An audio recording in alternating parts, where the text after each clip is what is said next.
C'est une semaine bien chargée vécue par les clubs européens partagés entre les championnats et bien sûr les coupes nationales. Une corvée presque pour certains convoqués déjà dès la semaine prochaine pour les barrages allés de la Ligue européenne des champions de football. Plateau Foot Europe du jour fait aussi le point sur le mercato hivernal animé par endroits mais survolé par certains clubs. Les auditeurs auront bien la parole pour participer aussi au débat du jour. Bonjour et bienvenue sur votre radio Sport FM à l'heure du foot européen avec déjà des spécialistes en studio. Je rappelle qu'Olivier Koudio assure la mise en onde de cette émission. La vidéo, c'est l'affaire de Eloma Devon. Je suis Latif Yorouba. Les spécialistes sont bien au rendez-vous. L'émir de PFE, Franck Nounyama, bonjour. Bonjour Latif, bonjour Vincent et l'homme. Et puis Della, comme toujours, c'est vendredi. C'est vendredi. Good morning, Master. Yeah, good morning, Amorin. Good morning. We are doing great, by the grace of God. Yeah, great. D'accord. Yeah. Bon, on s'arrête. On va pas continuer. Ok, salut à tous ceux qui nous reçoivent actuellement. C'est pour Adovon. For the sake of Adovon.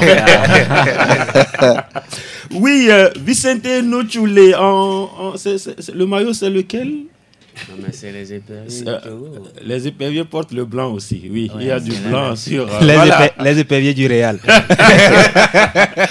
Oui, Vicente, bonjour. Bonjour Latif, bonjour à tous ceux qui nous suivent. C'est un plaisir encore de faire partie de ce plateau. Vous sortez de l'infirmerie, hein? Non, pas de l'infirmerie, mais on va dire que voilà, c'était, on va dire deux séances de, de répit. Ça fait... Donc voilà, le capitaine général. Voilà, ça revient. Oui, Delanova Tikpoun, bonjour. Bonjour Latif, bonjour au plateau, bonjour à toutes et à tous. Le premier bonjour n'est pas sorti. Hein? Ah bon Bonjour Latif, bonjour à Morim. Bonjour à toutes et à tous. Voilà, ça commence comme ça, bien sûr, hein, souvent avec Plateau Foot Europe. Nous allons agencer, bien sûr, les majeurs. On parle championnat, on parle coupe. On prend la première destination. Olivier? Première Ligue Express News. En première ligue, il y avait un match lundi pour clôturer la journée précédente. C'était la 23e journée. Chelsea avait joué contre West Ham United. À la fin, il y a eu 2-1. Et ça fait du bien pour les Blues. Ça fait du bien justement pour les Blues, en tout cas qui ont remonté au classement. On le disait l'autre fois, ils avaient été dévancés par City parce que City l'avait importé, ils avaient ce match en retard. Ils l'ont joué et désormais... Non, c'était un match décalé. C'était pas un match en retard. Oui, voilà. Par rapport à la journée. Donc c'était un match décalé pour les Blues de Chelsea qui l'ont joué et ils l'ont emporté justement 2-1 face à West Ham. Désormais, Chelsea 4e avec 43 points devant City, justement, et Newcastle. Et donc, voilà, ça fait du bien pour les Blues, en tout cas, qui se relancent dans la course à la Ligue des Champions. Et donc, avec les joueurs habituels qu'on a revus dans cette rencontre, qui ont proposé de belles choses. Mais le problème du côté de Chelsea, toujours, ça reste ce côté défensif. Il y a toujours pas de certitude, mais également le gardien de but. C'est pas toujours rassurant quand on voit cet effectif évoluer. Je pense que pour l'instant, c'est le couac au niveau de cette formation londonienne. Quand on bat West Ham, oui, on n'a pas battu Liverpool, mais ça fait du bien au moral, Franck.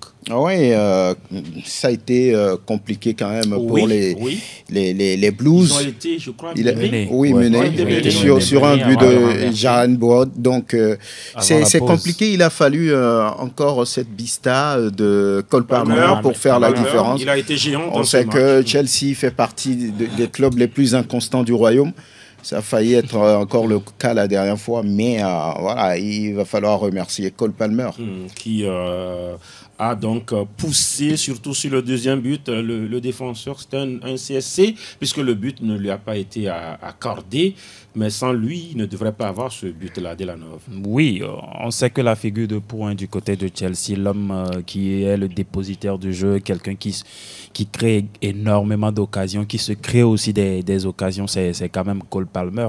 Et même en Première Ligue, il fait partie des trios de tête qui crée énormément d'occasions lors de cette saison. Plus de 50 occasions créées par Cole Palmer jusqu'ici.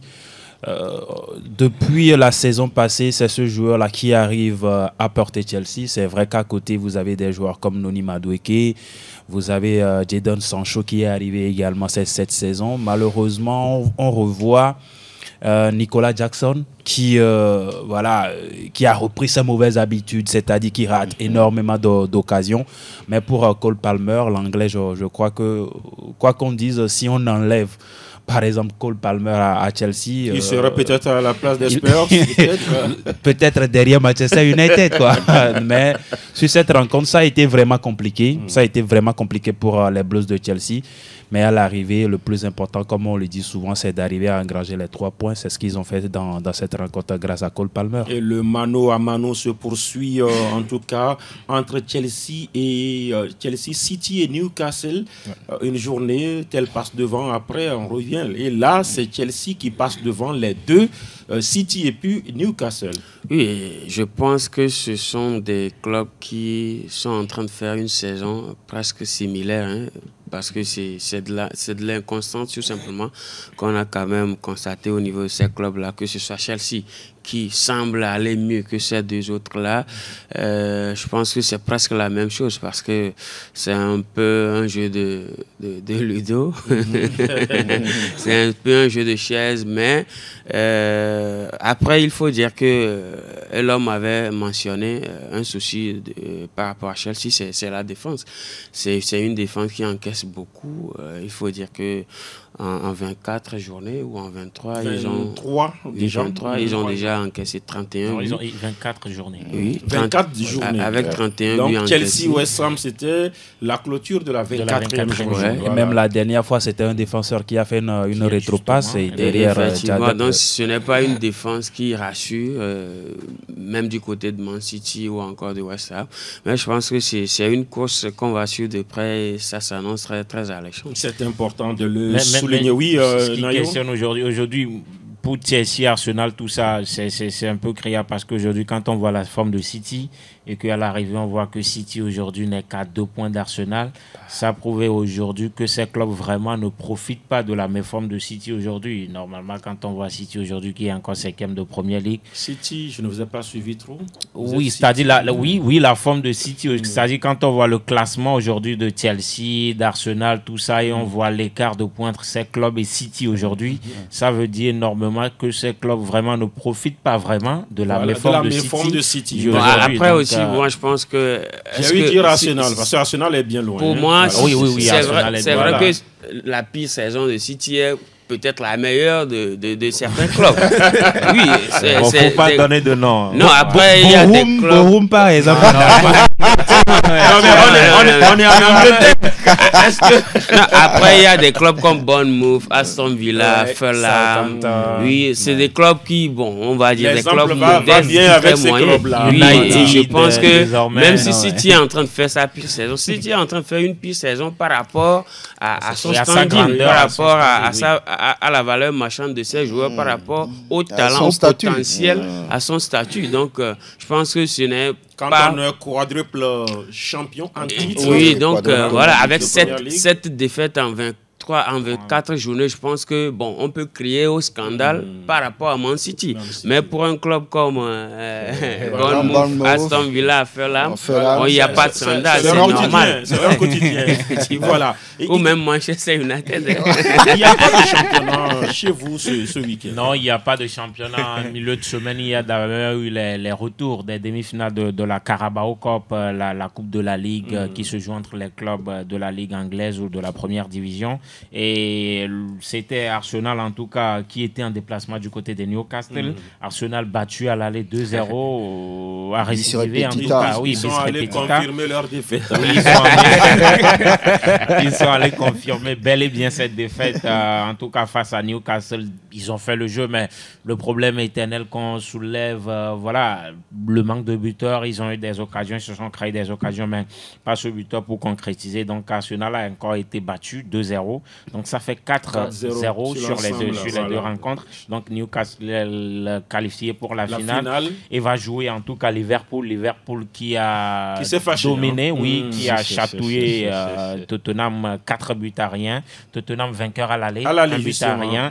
C'était une surprise et donc tout est rentré dans les normes, la logique. Et puis Arne Slot a aligné il a aligné tout le monde parce que ils sont favoris sur tous les tableaux et je crois qu'ils ont quelque part dans leur tête d'aller chercher tous les trophées. Donc ils ont joué à fond cette compétition et donc ils sont qualifiés également pour la finale 4-1 sur l'ensemble des deux rencontres et donc la finale va donc opposer au Wembley Stadium Liverpool à Newcastle et ce serait le 16 mars dans le mois prochain.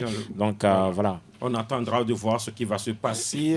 C'est sans surprise de voir Liverpool en finale. Non, c'est le patron actuellement du côté du Royaume. Ils sont bien en championnat, tout leur réussit. En coupe, je pense qu'ils ont encore cette ambition de pouvoir rafler tout si l'occasion le leur permet. Ils sont sur tous les tableaux. Oui, ils sont sur tous les tableaux. Donc, je pense qu'ils sont favoris actuellement face à Newcastle en finale. Je ne veux pas dire qu'il n'y aura pas match. Un match de coupe reste un match de coupe et ça va se jouer entre les deux clubs. Mais sur le papier, les Reds sont devant. Mohamed Salah, Cody Gakpo, ils étaient tous buteurs. Oui, ils étaient tous buteurs et je pense qu'ils confirment. Van Dijk aussi a marqué. Oui, voilà. pour une des rares fois. Oui. Non, après, je pense que Liverpool est en train de confirmer tout simplement le bien qu'on pensait de ce club-là depuis le début de la saison. Noël, alors. Noël attend toujours que Liverpool connaisse la dégringolade. Mais ça ne va pas venir de sitôt. Donc, je pense que c'est toujours dans la logique de ce que Liverpool et Arne Slot ont commencé. Voilà, ils sont en finale de la Carabao Cup. On attend de voir vraiment ce que cette finale va donner. Puisque Newcastle aussi, fait partie des clubs qui aiment bien ces genres de coupes-là. Donc, c'est leur troisième finale. Il faut faire beaucoup attention à ce club-là. Ils sont pas sûrs quand même de gagner la Première Ligue. Au moins gagner la Ligue. Oui. Ouais. Pas de Newcastle. Oui, Newcastle, actuellement, on ne peut pas dire que Newcastle ira gagner la Première Ligue. C'est vrai, mathématiquement, mais est-ce qu'ils auront ce coffre nécessaire là pour aller? Très peu probable. Ça sera très compliqué. Il y aura une troisième guerre mondiale. Mais sur un match comme ça, dans une finale, on sait que tout peut arriver. Également, parfois, la défense de Liverpool, on sait qu'il dormait un peu. Je veux parler de Van Dijk et puis de Konaté parfois. Et sur un coup de rein, sur une action comme ça, je crois que Gordon ou encore Isaac peut faire mal à cette équipe de Liverpool. Mais une affiche de finale reste toujours une affiche de finale.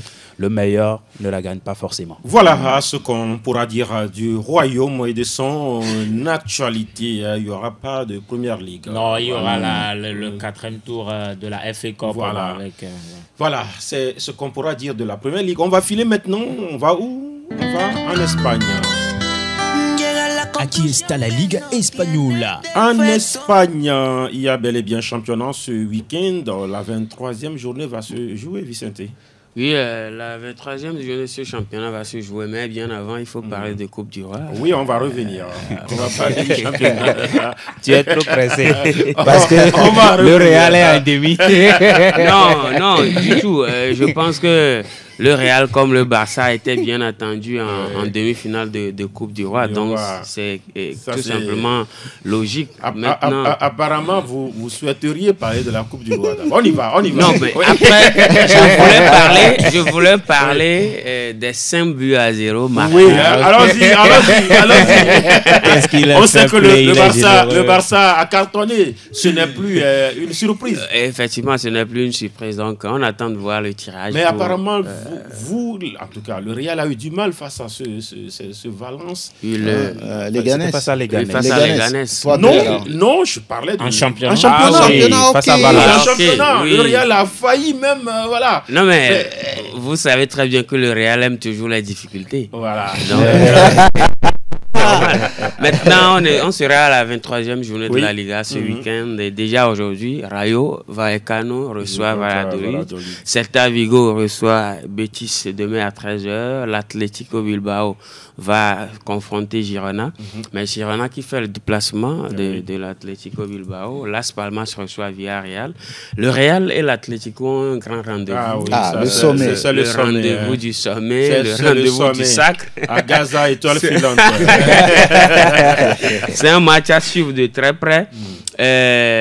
Et je pense qu'avec l'effectif du Real aujourd'hui, ce sera un peu compliqué pour le Real. Ce sera très compliqué. Hein. Oui, très bon. On va dire très. Après tout cela demeure. Oui, après tout ça demeure un derby. Et donc, je pense que le Real va essayer quand même de faire avec les moyens de bord et aller chercher cette victoire-là mettre tout le monde en défense. Surtout que ce sera au Santiago Bernabéu. Je pense que le toit sera fermé. Et puis, voilà. Souvent, ça se ferme sur. D'accord. Parfois, quand ça se ferme, le Barça vient l'ouvrir. Cette fois-ci, on espère bien que tout va se passer pour le Real ou pour l'Atlético de Madrid. Retafe fait le déplacement ce sera dimanche, je crois. À la oui. Et puis, il y aura une belle confrontation entre Valence et les Ganes, les deux déchus des quarts de finale de Coupe du Roi et contre le Barça et le Real. Real Sociedad espagnol, Séville va jouer Barcelone. C'est une affiche. Hein. Ça, c'est peut-être un déplacement un peu difficile pour le Barça, sur la terre andalouse. On va voir ce que ça va donner. Et puis Mallorca va recevoir également Osasuna pour clôturer la 23e journée le lundi. Et ce choc justement attendu, ce derby, Franck Nouniaman, Real de Madrid, Atlético de Madrid. Oui, il y a un point entre les deux clubs actuellement au classement, ce qui veut dire que une victoire de l'Atlético permet aux Colchoneros de passer devant. Donc je ne suis pas sûr que Carlo Ancelotti et ses hommes vont pouvoir accepter une telle situation. Donc les statistiques sont en leur faveur. Ils ont 25 victoires contre 13 pour l'Atlético. Et puis voilà, pour les pourcentages, ils sont déjà à 51% de victoire, 23% de matchs nuls entre les deux clubs. Donc sur le papier, le Real Madrid est favori et va devoir faire la différence. Mais attention, Griezmann et ses coéquipiers sont en forme ces derniers temps. On ira voir ce qui va se passer. Sur ce derby. Oui, mais vu la forme du moment des deux équipes, je pense que l'Atlético aurait un petit avantage, quand même un léger avantage sur le Real Madrid. Mais le problème, c'est qu'à chaque fois que l'Atlético aussi joue le Real, ils ne sont pas là où on les attend en fait. Oui, ils vont avoir des occasions, mais je ne sais pas. Ils ne vont pas... C'est dans la tête. C'est dans la tête, on dirait. C'est-à-dire, je sais pas. C'est comme quand le Barça joue face au Bayern. Voilà, donc tout se joue dans la tête. Et donc, voilà, en tout cas, c'est une rencontre qui est déjà très engagée, même médiatiquement, avec tout ce qui se passe, les histoires d'arbitrage, l'arbitre qui est choisi pour arbitrer la rencontre. Il y a une vidéo faite par la télé du Real Madrid qui montre tous les erreurs qu'avait fait cet arbitre sur les matchs du Real, parce que c'est l'arbitre qui avait entre-temps expulsé Vinicius et tout ça. Donc c'est un match qui, j'ai peur que l'enjeu en fait ne tue la rencontre, pas surtout de cette rencontre. Il se passe énormément de choses que sur le terrain, peut-être on verra encore un derby qui va se terminer peut-être à 10-10 ou 9-9. Ou peut-être par un score décevant aussi. Hein. Oui. Un score décevant, ça ne peut qu'être peut-être un match nul, où les deux équipes auraient à tout calculer de la première jusqu'à la dernière minute. Vierge, par exemple. Oui, parce que du côté du Real, par exemple, on a un effectif totalement décimé. On se pose la question qui justement pour la défense du Real de Madrid? Malheureusement, je ne suis pas Carlo Ancelotti. Il ne faut pas mettre Rodrigo en défense. Hein. Non, mais il ne peut pas le faire. Ça, il ne peut pas le faire. Voilà. Il peut mettre Valverde dans l'as de la défense ou encore... Tout est possible avec Carlo. Aujourd'hui, avec Ancelotti, tout est possible. Mais Rodrigo, soit il sera latéral droit. Au pire des cas, si Vasquez devient un latéral depuis des années, pourquoi pas? Mais bon, Valverde va occuper ce poste, non? Valverde, moi je crois qu'actuellement il faut mettre, pourquoi pas Tchouaméni avec Asensio, mais si c'est le jeune Jacobo qu'on a vu la dernière fois, je crois que il fera du mal, il fera beaucoup plus du mal au Real. Il faut mettre Tchouaméni ou encore mettre aujourd'hui, tout le monde est d'accord que Tchouaméni est le choix premier. Non, c'est lui qui peut sauver la situation. On n'a pas d'autre choix. Associé à Asensio, à Tchouaméni. Au pire des cas, mettre un Agbede comme le latéral gauche, la Mendy peut-être. Dans l'axe. Mendy dans l'axe. Peut-être ça a été évoqué. Et là, tu es pire que Carlos. Non, mais quoi qu'on dise aujourd'hui, Ancelotti souffre. Hein. C'est-à-dire quand on voit...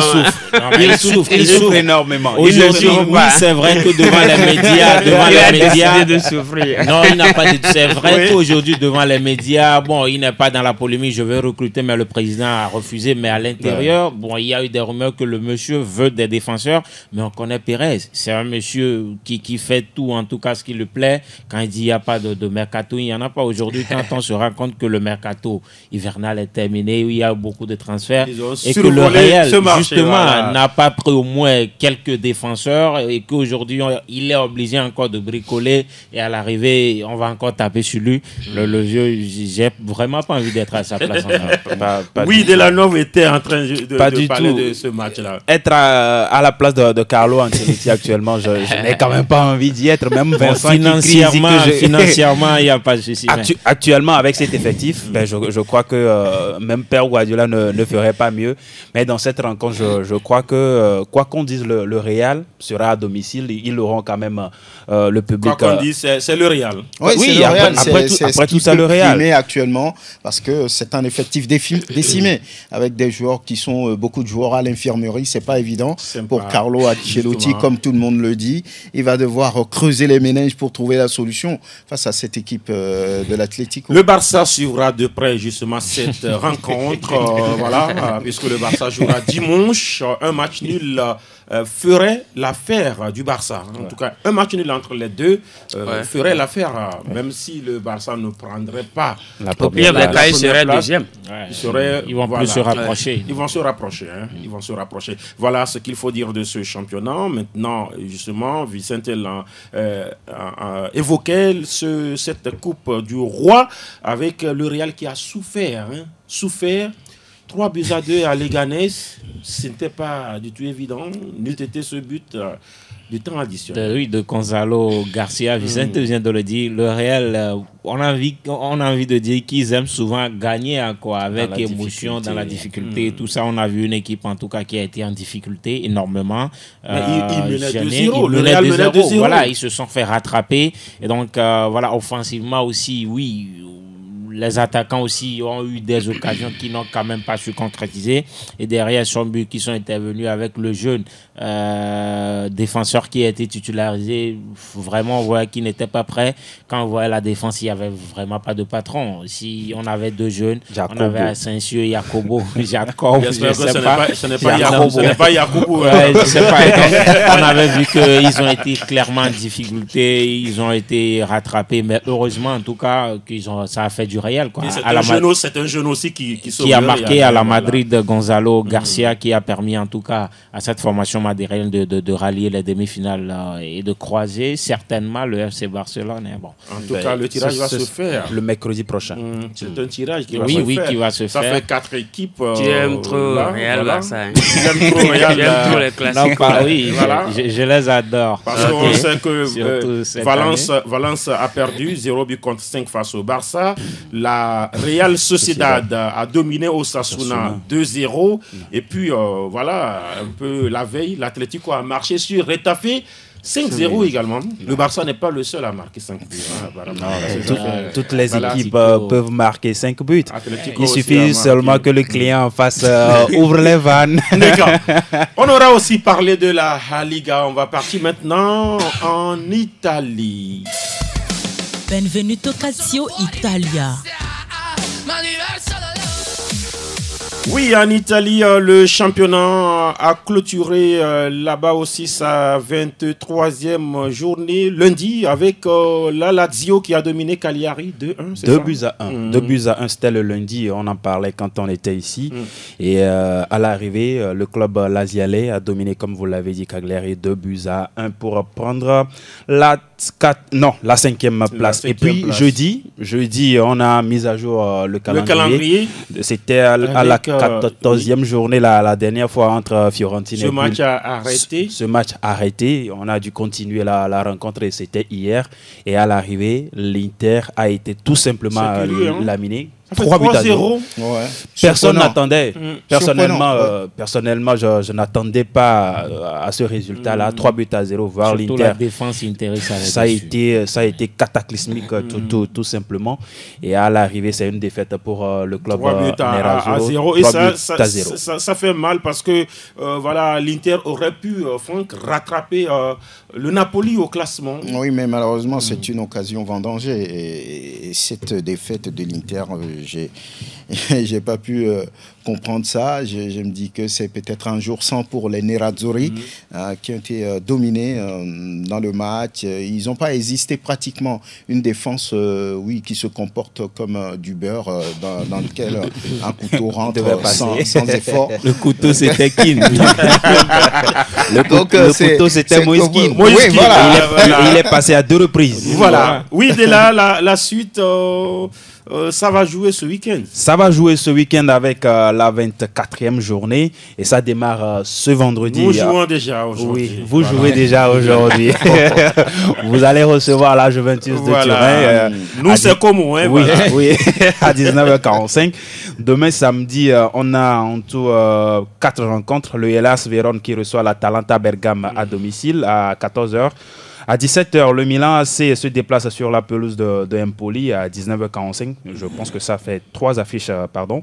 Et à 19h45, Torino reçoit Genoa. Dimanche, Venise, oui, mon club. Enfin, c'est ma ville. Venise reçoit l'AS Rome. Cagliari joue face à Parme. Lecce reçoit Bologne. Et puis à 19h45, c'est ce match-là entre le Napoli qui reçoit à domicile l'Udinese. Lundi, les deux équipes, c'est-à-dire Inter Milan et la Fiorentina, se retrouvent encore. Acte 2. Moment de revanche peut-être pour l'Inter de Milan. Voilà. Il y a eu aussi coupe. Il y a eu également un match. Deux affiches des quarts de finale cette semaine. L'Atalanta qui recevait Bologne. À l'arrivée, c'était une défaite pour le club Bergamas, 0 but contre 1. Avec une réalisation de Castro. Le Milan a dominé l'AS Rome 3-1. On a vu les débuts de Joao Félix avec le club milanais et c'est une victoire à l'arrivée 3-1 avec un doublé également de Temi Abraham dans cette rencontre. Voilà les informations à retenir de l'Italie. Qu'est-ce qui s'est passé en Bundesliga? Sinon en Allemagne, on va en parler dans quelques instants. Willkommen zum Total Bundesliga. Total Bundesliga. En Allemagne, il y a eu aussi coupe. C'était un match. Ouais, ce match entre le Bayer Leverkusen et Cologne. Ils ont souffert, mené 2-0. Ils ont réussi quand même en fin de partie avec le vieux routier Patrick Schick à égaliser. Double buteur. Puis à l'arrivée, c'est Victor Boniface qui leur donne la victoire. Avec une célébration. À la 98e minute. 98e minute. Avec une célébration. Ouais, dont lui seul a le secret. Voilà, donc c'était un match vraiment intéressant.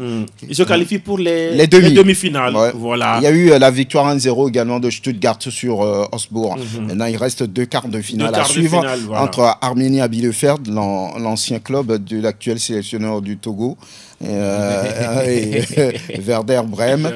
Leipzig va jouer contre Wolfsburg. Oui, d'accord. Alors, un championnat, on va jouer 21e journée. Et ça commence ce vendredi. Avec le patron de la compétition, le Bayern, qui reçoit le Werder. Normalement, ça doit pouvoir passer pour les hommes de Vincent Kompany. Mais attention, la saison dernière, on se souvient que Werder avait battu le Bayern. Voilà. Et samedi, il y aura ce match entre Borussia Dortmund et Stuttgart.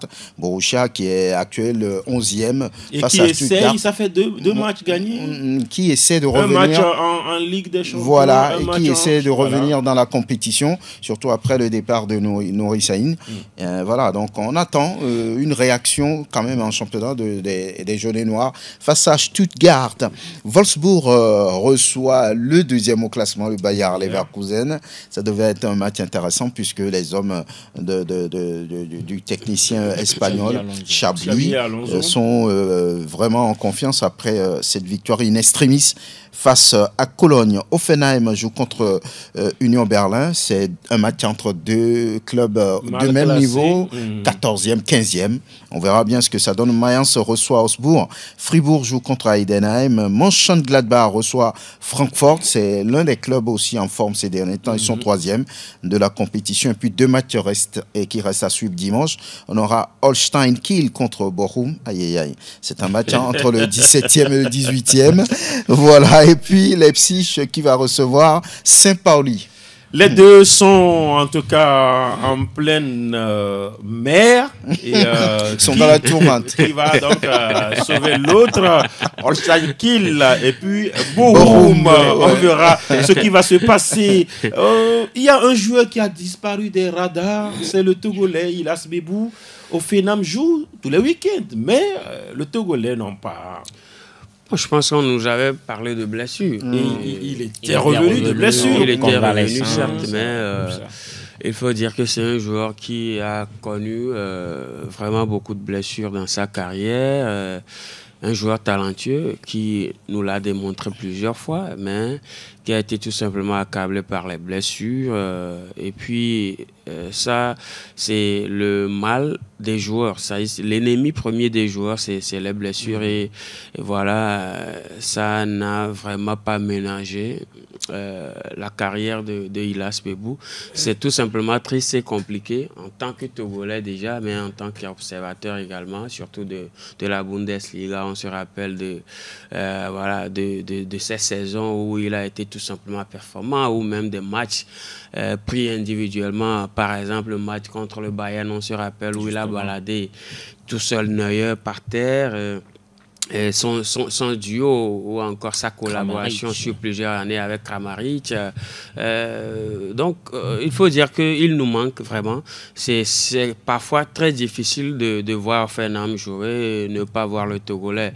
On s'approprie la qualité de Offenheim. Vraiment, oui.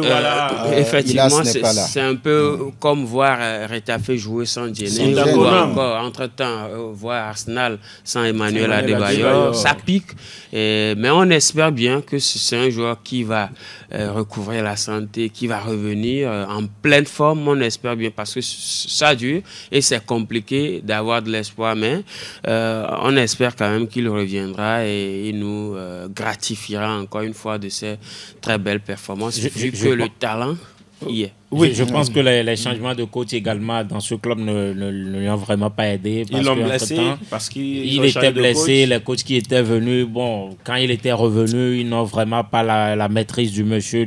Donc, il n'a pas eu tellement sa chance. Et ce qui complique un peu plus le truc, c'est l'arrivée également de Gift Orban, qui est là et depuis un certain moment qui essaie d'être également à la hauteur de ce qu'on attend de lui, qui marque but sur but. Et mais donc, le club ne va pas bien. Oui, justement, le club ne va pas bien. Le club ne va pas bien. On ne va pas dire que voilà, c'est parce que ça marche qu'il a perdu totalement peut-être sa place. Parce que là, il n'apparaît même plus sur la feuille de match. Et donc, normalement, il devait revenir parce qu'il était revenu de blessure. Il a travaillé, tout ça. Mais bon, apparemment, ceux qui sont à son poste le font un peu de l'ombre. Mais comme vous l'avez dit, normalement, ça ne marche pas. On devait lui donner, en tout cas, une chance de se mesurer. Mais c'est compliqué, sa situation. Psychologiquement, c'est très compliqué pour lui. Il a du mal à retrouver le rythme. Comme Vicente le dit, il s'est blessé pratiquement en début de saison. Il se blesse chaque saison. Et c'est compliqué de revenir. C'est compliqué pour lui. C'est un joueur fragile physiquement, tout le monde le sait. Maintenant, le changement d'entraîneur aussi, de staff, tout ça ne l'a pas arrangé. Ilas Bebou est en souffrance mentalement et psychologiquement actuellement. Il va falloir peut-être, je ne sais pas, un déclic dans sa tête pour lui permettre de revenir. Donc, et ce qui est également compliqué aussi, c'est qu'en sélection, il ne le voit plus. Donc, oui, mais quand il ne joue plus en club, voilà. Non, il ne peut pas. Parfois, je pense que quand vous ne jouez pas en club, il y a la sélection qui aide aussi. Pour vous relancer. Oui, les convocations, même même si vous ne venez pas jouer les simples convocations... Il a repris apparemment quand le Togo était déjà éliminé. Donc c'est vraiment compliqué. Peut-être les prochaines convocations... on espère bien. De qui, là Voilà, la prochaine convocation de la fédération. Est-ce que quelque part, le club de Hoffenheim n'a pas envie de se séparer de Bebou à cause de ses multiples blessures? Oui, les choses vont dans ce sens. Effectivement, c'est qu'il est arrivé. Il ne fait plus partie des premiers choix, de toutes les façons. Donc, c'est la lecture que moi aussi je... Malheureusement. Et puis voilà, depuis qu'il s'est marié, il se blesse souvent. Voilà, c'est juste un constat. On va finir... Tout le contraire de Dembélé. On va finir le tour des majeurs par l'Hexagone. Total Info Ligue 1. Info Ligue 1. En Ligue 1, il y a eu les huitièmes de finale là-bas de la Coupe de France avec des surprises. Nice éliminé, Lille éliminé. Et puis l'autre surprise, c'est bien sûr ce club-là qui va jouer contre le Paris Saint-Germain qui évolue en Brest. National 3. National, ok. 4e division. Voilà, je vais finir par retrouver. C'est la 4e division. Et ce club qui va jouer contre le Paris Saint-Germain qui bénéficie d'un tirage aussi clément, Franck Lunyama. Oui, pour le Paris Saint-Germain, les yeux fermés, on peut dire que oui, ils vont continuer. Ils vont aller chercher ce trophée-là puisque les surprises sont là. Lille éliminée, Nice aussi, personne ne s'y attendait presque. Mais la magie des coupes font que ou bien fait qu'on peut avoir ce genre de résultats. On se souvient à une année où Carquefou a surpris tout le monde en éliminant, je ne sais plus, l'Olympique de Marseille ou quelque chose comme ça. Donc, les coupes, c'est ça. Voilà pourquoi, d'ailleurs, ici, on... Le nom, c'est Saint-Brionchin. Voilà. Saint-Brionchin. Voilà, okay. Saint-Brionchin. Donc, National 3. Ils viendront voir les stars de Paris Saint-Germain. Ils ne viendront pas jouer le match. Ce sont eux qui vont recevoir. Oui, de la 9, c'est ceux qui vont recevoir. Il y a également Cannes qui joue contre Guingamp et puis Brest Dunkerque. Dunkerque et puis Angers sera face à Reims. Oui.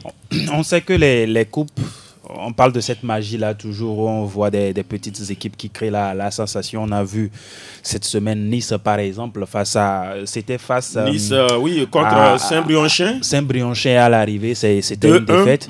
Une défaite malheureusement pour le club niçois qui aurait vraiment voulu passer par la Coupe de France pour sauver sa saison. Pour sauver sa saison, corriger sur le terrain, c'était pas évident.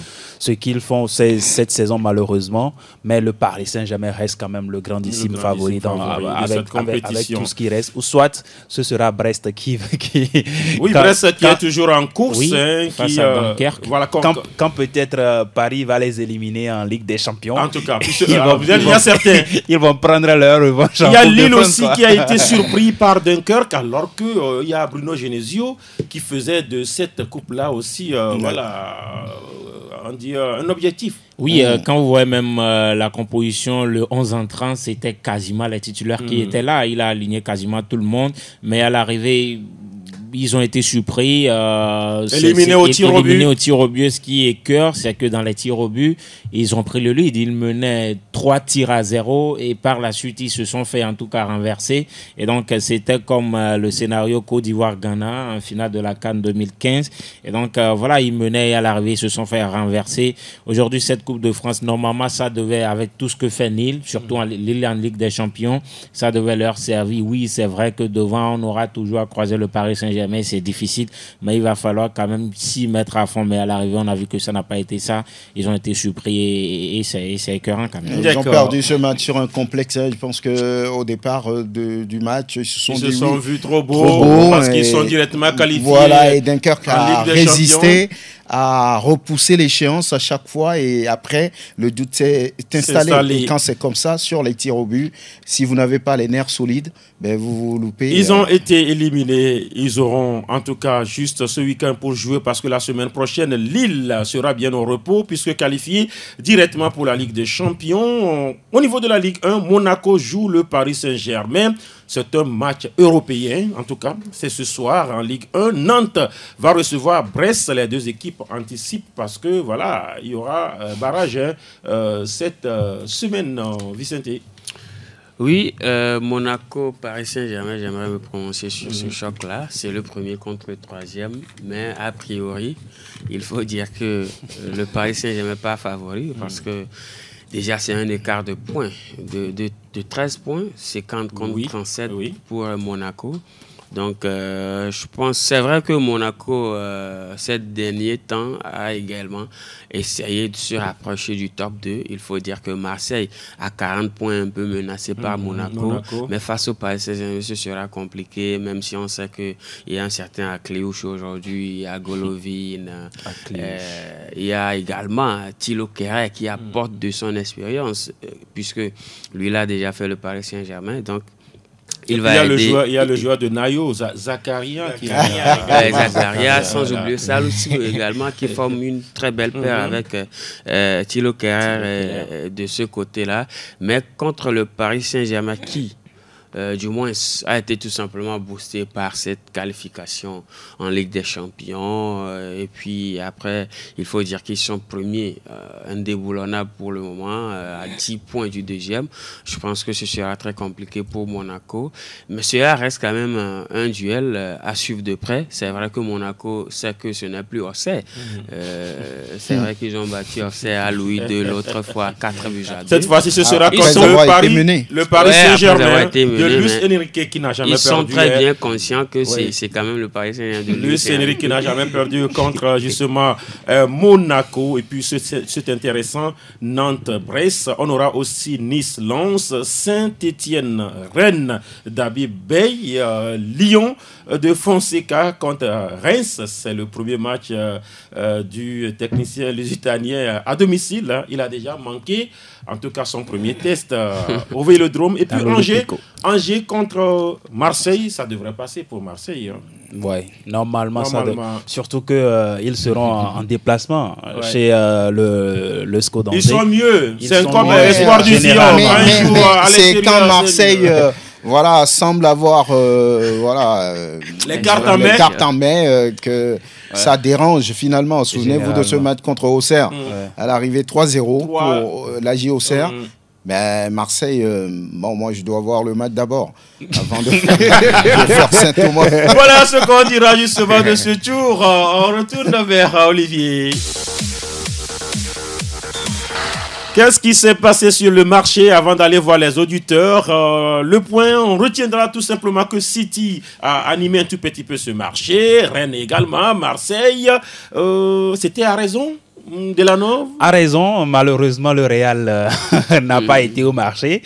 Mais vous prenez Manchester City, on sait que oui, c'est l'un des clubs les plus riches de la planète, raison pour laquelle quand ça ne va pas, il faut mettre la main dans la poche, il faut sortir de l'argent, il faut aller chercher des éléments qu'il faut pour étoffer l'effectif. Mais est-ce qu'ils ont pris les éléments qu'il faut? Voilà, c'est la question que je voulais également poser. Ils avaient des insuffisances selon vous à quel niveau?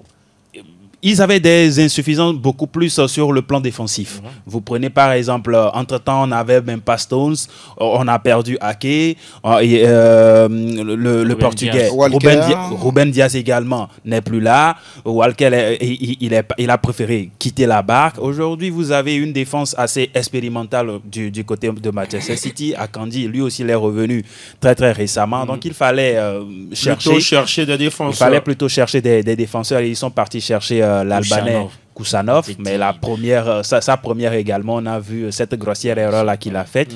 Mais on espère vivement qu'au moins pour cette deuxième partie de saison, ces joueurs-là vont s'acclimater et puis la saison prochaine, on verra réellement leur vraie valeur dans cet effectif de Manchester City. Sans oublier Marmouche également qui est d'ailleurs le deuxième gros transfert de ce marché. Il n'a pas encore marqué, mais on espère pour le moment. Il est là pour marquer, pas pour bien jouer.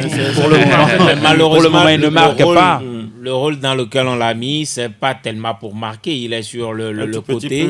Oui, et on l'avait dit, la première ligue, c'est pas la Bundesliga où tu avais de l'espace en tant qu'ailier, tu peux faufiler. La première ligue, c'est très dur. On le voit dans ces matchs que quand il essaie d'avancer dans les 20-15 derniers mètres, il est toujours bloqué par des défenseurs, des défenses adverses très bien solide.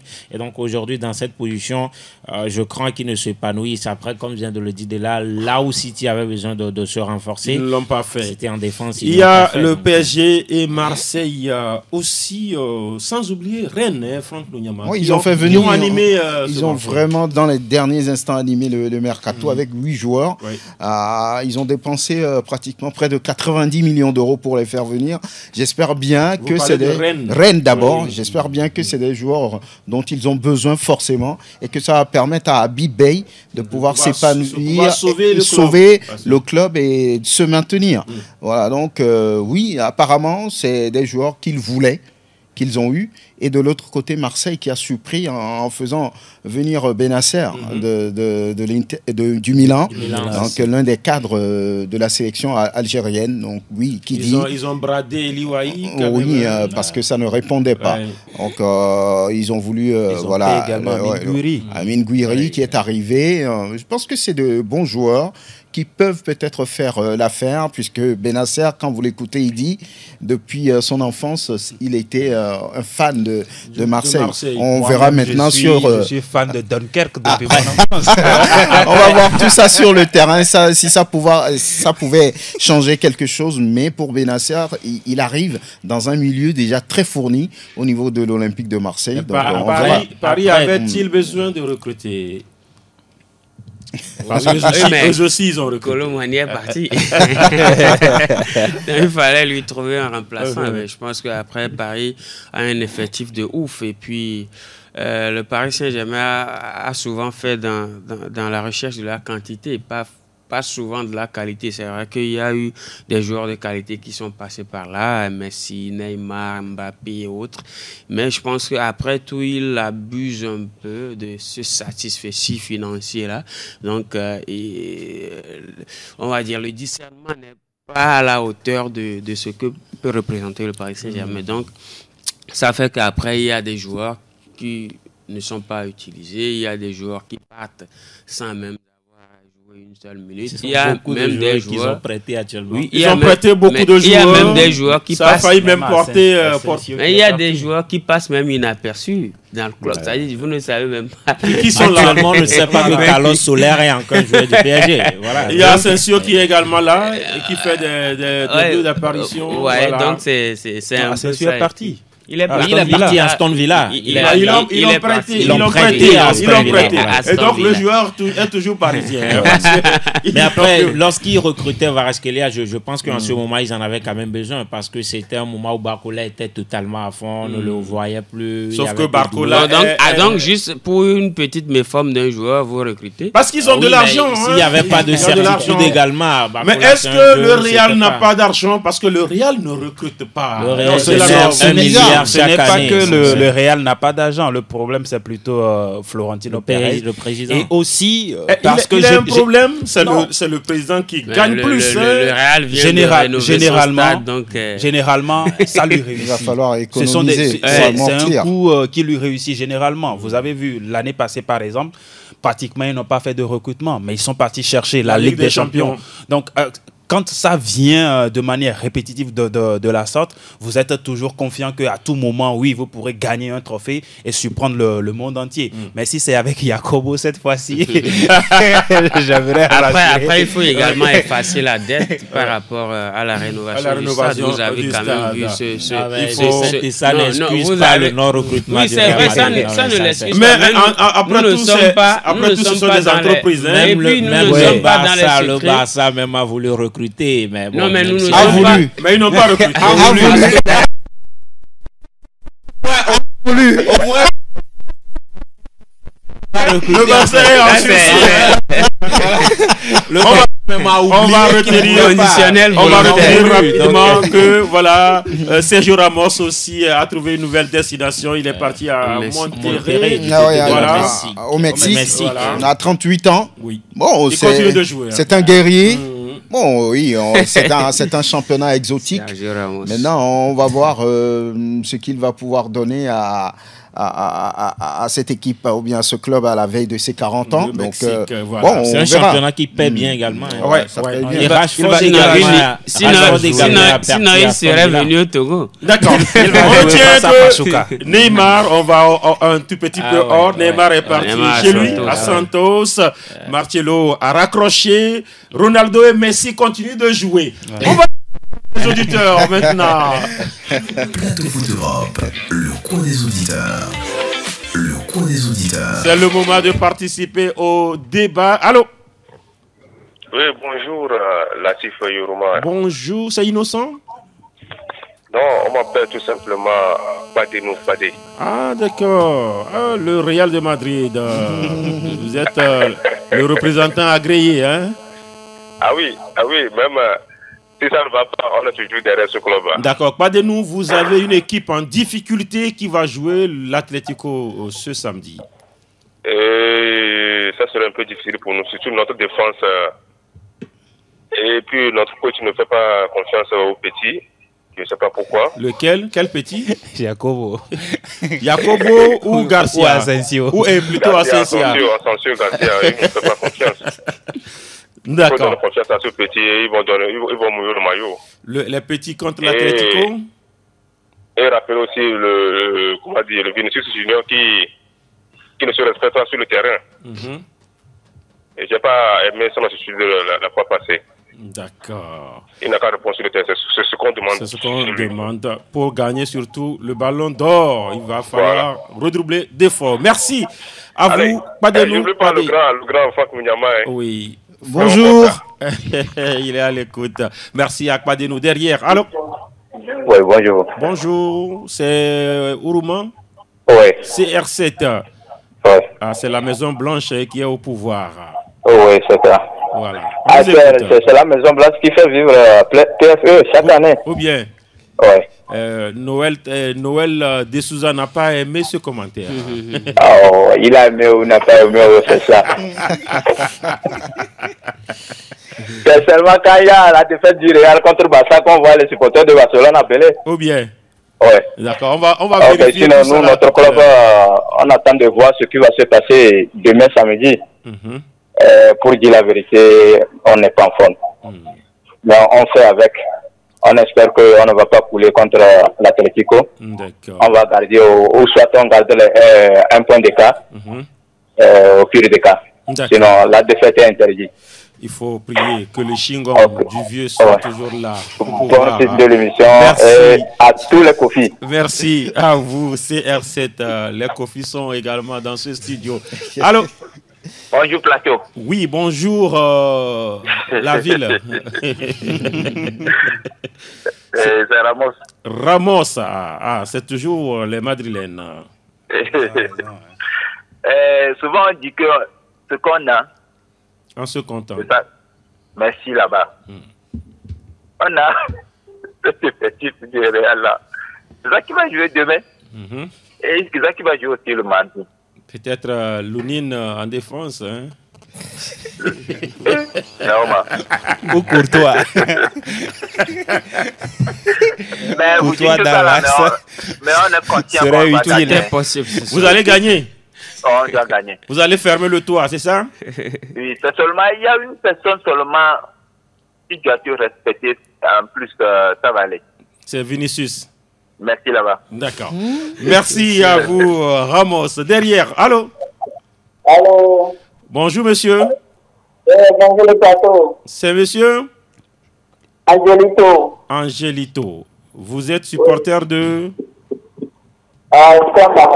Pardon? Vous supportez quelle équipe?